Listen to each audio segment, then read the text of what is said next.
शांततापूर्ण विद्यार्थ्याच्या आंदोलनावर या शासनाने अमानुष लाठी हल्ला करून कोवळ्या जीवाचा त्या ठिकाणी बळी घेण्याचा प्रयत्न केला। त्याच्या निषेधार्थ आमचे आदरणीय आमचे श्रद्धेय वंचित बहुजन आघाडीचे सर्वेसर्वा ॲडव्होकेट बाळासाहेब आंबेडकर यांनी आज 23 जुलै रोजी महाराष्ट्र बंदचं आवाहन केलं होतं।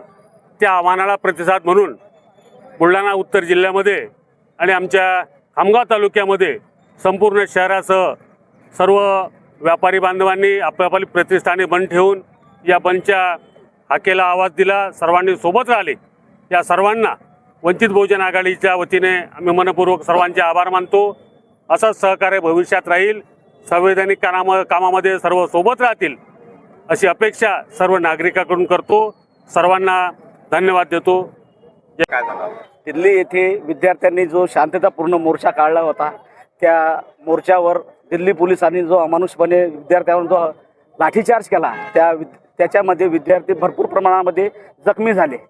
त्याच्या निषेधार्थ श्रद्धेय बाळासाहेब आंबेडकरांनी महाराष्ट्र बंदची हाक दिली होती। त्या बंदला खामगावच्या व्यावसायिक लोकांनी आणि व्यापारी लोकांनी चांगला प्रतिसाद दिला। खामगाव येथे त्यांचे प्रतिष्ठानं बंद ठेवले आणि शाळा महाविद्यालय आज बंद होते।